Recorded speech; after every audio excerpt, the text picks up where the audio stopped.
बिस्मिल्लाहिर्रहमानिर्रहीम। अस्सलाम वालेकुम। इनर प्रोडक्ट स्पेसिस का चैप्टर हमने स्टार्ट किया था, उसके 2 सेक्शन हम कर चुके थे। आज हम 3.3 स्टार्ट करते हैं, जो कि ऑर्थोगोनल कॉम्प्लीमेंट्स और डायरेक्ट सम के हवाले से है।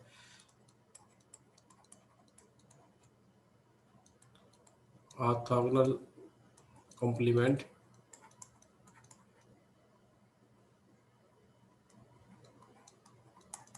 And direct sum. Geometrical direction में हम आ चुके हैं।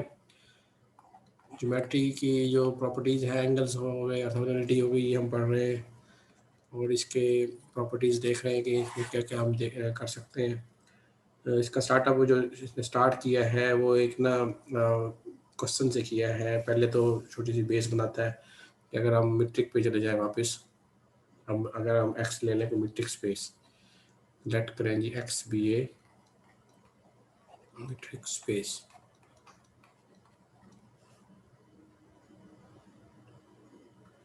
और मैं अगर एक सेट का एक एलिमेंट से डिस्टेंस लूँ, M is a subset of X और X is element of X, capital small X दिया है, कैपिटल एक्स का एलिमेंट है। किसी एक एलिमेंट का फॉर एग्जांपल अगर ये देखें, ये मैं आपको ज्योमेट्रिकली समझाता हूँ। ये है एम, ये है, अब हमारे पास ये कैपिटल एक्स है। एक्स हमारे पास स्मॉल यहाँ भी हो सकता है और यहाँ भी हो सकता है, यहाँ भी हो सकता है। ठीक हो गया। अब जो हमने एम कंसीडर किया है, ये सबसेट है एक्स का, लिखा हुआ है एक्स स्मॉल जो है ना वो एलिमेंट एक्स का। क्वेश्चन ये है कि किसी एक एलिमेंट का किसी सेट से डिस्टेंस लिया जाए, कैसे लेंगे जी। डेल्टा एक ना नोटेशन ली गई है, उसकी ना डेफिनेशन हम पहले कर चुके हैं कि किसी भी सेट का एक एलिमेंट से डिस्टेंस ऐसे लिया जाता है कि वाई बार तमाम के तमाम जो एम के एलिमेंट्स हैं उसका डिस्टेंस एक्स से लिया जाए, उनका इन्फीमम ले लिया जाए। अगर इन केस ये जो एलिमेंट है, फॉर एग्जांपल मैं कहता हूँ कि ये एलिमेंट एक्स एम के अंदर है, तो इसका डिस्टेंस क्या होगा? ऑब्वियसली ज़ीरो होगा। क्यों ज़ीरो होगा? कि जब आप किसी हर एलिमेंट का डिस्टेंस इसे लेंगे, वो लेते जाएंगे तो इसके करीब करीब जब आप जाएंगे तो आपने तो बेसिकली हर एलिमेंट का लेना, तो एक्स पी एम का एलिमेंट है, तो एक्स का एक्स के साथ डिस्टेंस ज़ीरो आ जाएगा। तो डिस्टेंस की डेफिनेशन वो कहता है कि वाई बार जितने भी एम के एलिमेंट्स हैं उसका डिस्टेंस एक्स से लें और उनका इन्फीमम लें। तो जब एक्स एलिमेंट एम के अंदर होगा तो उसका डिस्टेंस जीरो आ जाएगा। If X belongs to M then delta is equal to zero. तो ये तो ट्रिवियल केस है, इसको ये तो बड़ा इंटरेस्टिंग ही नहीं है। इंटरेस्टिंग तो ये है कि एक्स बाहर हो एम से, फिर इंटरेस्टिंग है। फिर वो ऑब्वियसली डिस्टेंस लेने के लिए ना आप देखेंगे, आप ना मेंटली आप जब सोचते हैं, आप देखते हैं यार इसमें ना हमें ना परपेंडिकुलर डिस्टेंस की बात करता है वो, परपेंडिकुलर या ऑर्थोगोनैलिटी की जब डिस्टेंस की बात करता है। ऑब्वियसली समझाने के लिए आपको इस डायग्राम से इस एक्स का डिस्टेंस इस पॉइंट से, ये इस पॉइंट से भी हो सकता है, इस पॉइंट से भी हो सकता है, लेकिन देखते हुए नज़र ये आ रहा है कि जो सबसे करीब करीब जो एलिमेंट है एम का वो ये है। अब करीब करीब की जब बात आप माइंड में करते हैं तो इसका मतलब तो यही है, यहाँ पे ना हमें एंगल्स की तरफ से हम देख रहे हैं कि चलो इसको ना, ये तो वेन डायग्राम थी, अब मैं इसको आप R2 पे आपको समझाता हूँ। फॉर एग्जांपल आपके पास ये है जी, ये मैंने बनाया एम, वाई एक्सिस है, एम जो है ना ये है वाई एक्सिस, एलिमेंट हमने ले लिया एक्स, ये है जी 1 1, ये एक्स है। इसका डिस्टेंस आपने लेना है इस एम से, ये सेट है एम। डिस्टेंस कैसे लेंगे? कोई कहेगा चलो जी मैं डिस्टेंस ये ले लेता हूँ, ये भी डिस्टेंस है, ये इस पूरे सेट का इसे डिस्टेंस ये क्या ये होगा या ये होगा या ये होगा। देखते हुए तो नज़र यही आ रहा है कि सबसे जो करीब करीब है इस वेक्टर की लेंथ कम से कम लग रही है, बाकी तो ज़्यादा लग रही है। और ये अगर आप देखें ज्योमेट्रिकली आप देखेंगे तो ये ना इस एम के वेक्टर्स के दरमियान जो एंगल है ना वो 90 डिग्री का बना। लेकिन एंगल की बात तब मुमकिन है इस क्वेश्चन को अगर मैं शिफ्ट करूं। अभी तो हमने एक्स को ना मीट्रिक स्पेस का है, मीट्रिक स्पेस में एडिशन सब्ट्रैक्शन इस तरह की कोई चीज़ नहीं है। मीट्रिक स्पेस से जंप करूं अगर नॉर्म स्पेस पे, तो इसी क्वेश्चन को मैं चेंज कर रहा हूँ। अब लेट करें कि हमारे पास जो है ना एक स्टेप आगे चलते हैं कि एक्स जो है ना मीट्रिक स्पेसिस नहीं है बल्कि ना नॉर्म स्पेस है। नॉर्म स्पेस हमने ले लिए, norm space means vector space plus a norm on it तब जाके ये नॉर्म स्पेस बनेगी ना। जब नॉर्म स्पेस बनेगी तो obviously every norm space is metric space. Question दोबारा वहीं पे ले आते हैं, M that is X there is element. बाहर लेने का मकसद बता दिया है पीछे कि क्यों ले रहे हैं। अंदर लेने से इधर पॉइंट जो है ना एम का एलिमेंट लेने से कोई फर्क नहीं पड़ेगा। तो ए एक्स बाहर मैंने ले लिया। और अगर आप डेल्टा क्या होगा, infimum belongs to X, sorry M. और डिस्टेंस डी एक्स को हम इस तरह से लिखेंगे ना, एक्स माइनस वाई बार, क्योंकि नॉर्म पे आ गए। हम जानते हैं कि D of X Y bar equal होता है एक्स माइनस वाई नॉर्म के। ये हम क्योंकि मीट्रिक स्पेस हम नॉर्म स्पेस में आ गए, every norm space is metric space. तो distance from a set to a vector can be defined by this formula. अब क्वेश्चन जो है ना, अभी मैंने आपसे इसके बात करना है, ये तो मैंने बेसिक डेफिनेशन थी जो कि हमने रिकॉल की हैं। क्वेश्चन ये है कि क्या हमें y का कोई ऐसा एलिमेंट लाजमी मिलेगा कि मुझे उसका आंसर जो है ना वो delta they. Whether there is a y belongs to m such that delta is exactly equal to x minus y,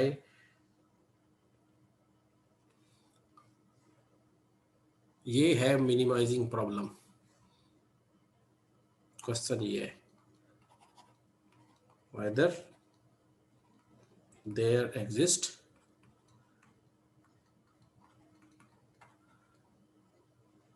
such y belongs to m such that delta is equal to exactly x minus y। x given है, m given है, x भी given है, m भी given है। अब question ये है कि क्या ऐसा एलिमेंट, क्योंकि इन्फीमम की हम जब बात कर रहे हैं, पहले क्वेश्चन है कि इन्फीमम एग्जिस्ट क्या करेगा हर m के लिए जो सबसेट हम ले रहे हैं। अगर इन्फीमम एग्जिस्ट कर रहा है तो इन्फीमम जिस पॉइंट पे एग्जिस्ट करेगा तो वो पॉइंट क्या है, जरूरी है कि सेट का ही होगा, m का होगा। हो सकता है उससे बाहर x पे चला जाए, इधर आ जाए, क्योंकि अगर m अगर ओपन हुआ तो वो पॉसिबल नहीं है। हो सकता है किसी m के क्लोजर पे जाके वो पॉइंट मिल रहा हो। तो ये जो पेज नंबर 142 है बुक का, इसका जो पहला पेज है ना, ये बड़ा इंटरेस्टिंग, इसको आपने लाजमी पढ़ना है। अगर आप इसको नहीं समझेंगे तो आपको आगे आने वाली जितनी भी हमारी जो डिस्कशन है उसमें से कोई चीज़ समझ नहीं आएगी। इसको आप समझें और इससे रिलेटेड अगर कोई कन्फ्यूजन है तो वो पूछ सकते हैं। अच्छा, एक और बात, इससे आगे अगले पॉइंट में कहता है कि अगर जो वाई है, वाई क्या यूनिक होगा या इनफाइनाइट वाई भी हो सकते हैं। फॉर एग्जाम्पल एक बड़ी इंटरेस्टिंग एग्जाम्पल उसने दी पेज 143 पे। वो कहता है कि अगर एक है हमारे पास सर्कल, ये देखें जरा, इसको देखें, मैंने ना यूनिट सर्कल ले लिए, ये एक्स है, अब इसलिए सर्कल है ना, ये एम है, और हमारे पास जो एक्स है वो R2 है, नॉर्मल स्पेस तो है। अब फॉर एग्जाम्पल ये देखें, ये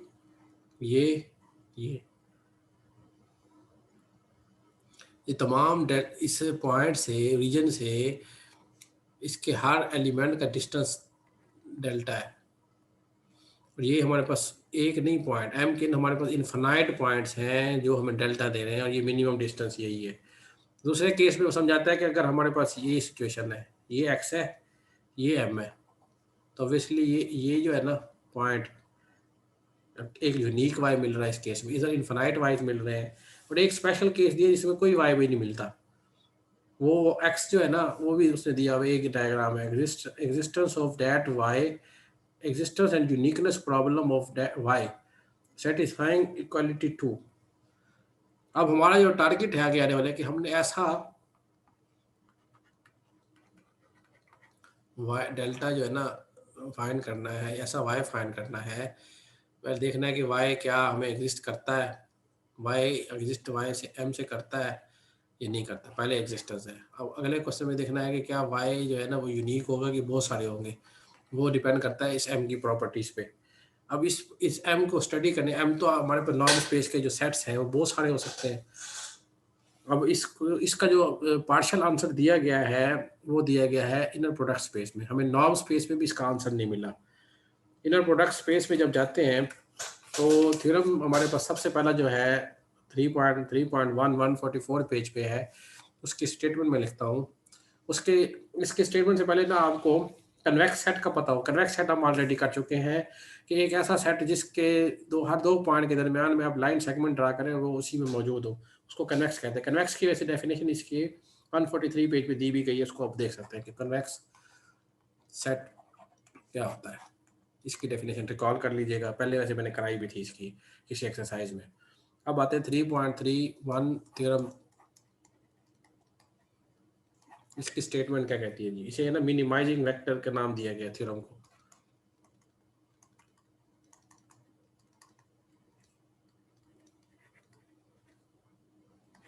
Let X be an inner product space and M is non-empty. Non-empty convex set. Convex subset of X which is complete. Which is complete. Complete by the metric induced by the inner product. ये हमने assumption ले ली कि M convex है और complete है।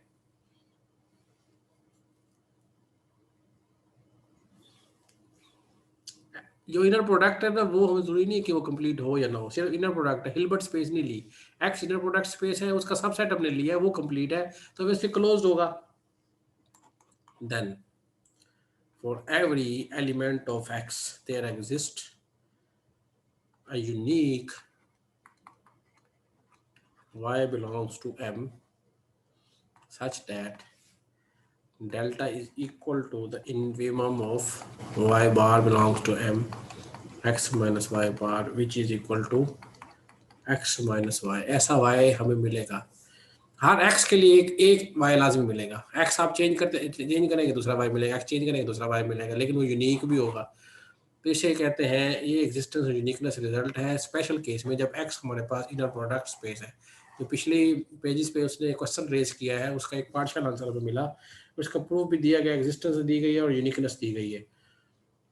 तो time short है, मैं इसकी एग्जिस्टेंस और यूनिकनेस नहीं करा रहा, सिर्फ इसकी ना एप्लीकेशन पॉइंट ऑफ व्यू से आपको मैं समझा रहा हूँ कि ये इसको अप्लाई कैसे किया जाएगा। फिर इससे रिलेवेंट एक लेमा है नेक्स्ट हमारे पास, lemma 3.3.2 which is orthogonality lemma, कि अगर हमारे पास एक्स इनर प्रोडक्ट स्पेस है, M convex non empty set है, कंप्लीट है,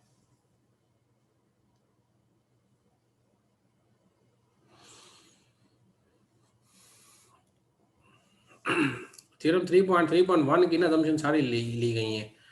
जो लेमा है एक्चुअली वो वेक्टर निकालने का ना ये हमें एल्गोरिदम देता है, लेमा 3.3.2 ऑर्थोगोनैलिटी। अब ये ऑर्थोगोनैलिटी का कंसेप्ट जनरल मीट्रिक और नॉर्म में मुमकिन नहीं था, इसलिए इस जगह पे आगे उसने ये क्वेश्चन रेज किया, उसके बाद इसका आंसर दिया है। इन theorem 3.31 let M be a complete subspace Y। कहता है कि M का नाम उसने चेंज कर दिया, M कन्वेक्स है, M जो है ना सबसेट है X का, X इनर प्रोडक्ट स्पेस है, M be a complete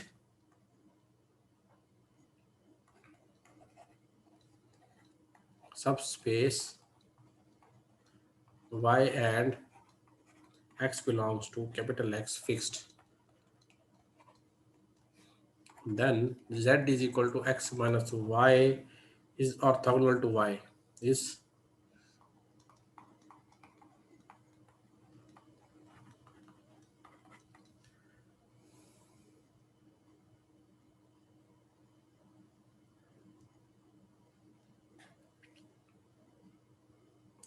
अब कन्वेक्स, इसमें ना कन्वेक्सिटी नहीं ली उसने, कन्वेक्सिटी रिमूव कर दी है। कहता है लेट करेंगे एम जो है ना हमारे पास वो सिर्फ कंप्लीट सब स्पेस है वाई की, कन्वेक्स नहीं है, तो जेड जो होगा ना उस पर ऑर्थोगोनल होगा। ये उस लेमा से ना बिल्कुल ऊपर एक पैराग्राफ दिया है उसने, turning from arbitrary convex set to subspace we obtained a lemma which generalized the familiar idea of elementary geometry that the unique point y is in a given subset capital Y close to the given x is found by dropping a perpendicular from x to y. ये वही वाला concept है जो हम already पहले geometry में करते रहे कि जो परपेंडिकुलर डिस्टेंस जो होता है इसको ऑर्थोगोनल कहते हैं। x माइनस वाई जो है ना वो ऑर्थोगोनल होगा y पे। x गिवन होगा हमारे पास और जो y होगा वो हम निकालेंगे उससे, y एग्जिस्ट करेगा। तो वो कहता है कि जो ये हमारे पास एलिमेंट है x माइनस वाई वो ऑर्थोगोनल होगा कैपिटल Y पे। तो ये उसने हमें इधर इसका दे दिए है। इसको इसका प्रूफ आसान है, निस्बतन आसान तो उसका भी है लेकिन इस पे ना थोड़ा लेंथी नहीं इतना। फिर जी इसके बाद हमारे पास डायरेक्ट सम की जो कंसेप्ट है उसकी डेफिनेशन दी है। डायरेक्ट सम के लिए दो सब स्पेसिस का डायरेक्ट सम कब मुमकिन है कि अगर हम हर एलिमेंट को यूनिक रिप्रेजेंट कर सकें उसके सब स्पेसिस के एलिमेंट्स के एडिशन में। अलजेब्राइक कम्प्लीमेंट की डेफिनेशन आएगी इसमें आगे। तो ये चीज़ें हम देखेंगे इंशाल्लाह फर्दर रिजल्ट में। तो अभी ना ये ज़्यादा लेंथी हो जाएगा इस लेक्चर। तो जो चीज़ें मैंने अभी कराई हैं इसको आप करें, समझें इसको पढ़ें। इसकी जो सबसे पहले जो आप ना इसके जो पहला पेज मैंने आपको बताया है उसको मुकम्मल पढ़िएगा, क्वेश्चन को समझिएगा, फिर आगे जाके इसकी स्टेटमेंट को समझें और इससे रेलिवेंट एक्सरसाइजेज और इसकी जो क्वेश्चन है वो करें, एप्लीकेशन इसकी लाजमी करें। ठीक है जी, इसी पे अपना अख्ताम करते हैं लेक्चर का। अपना ख्याल रखिएगा। अल्लाह हाफिज़।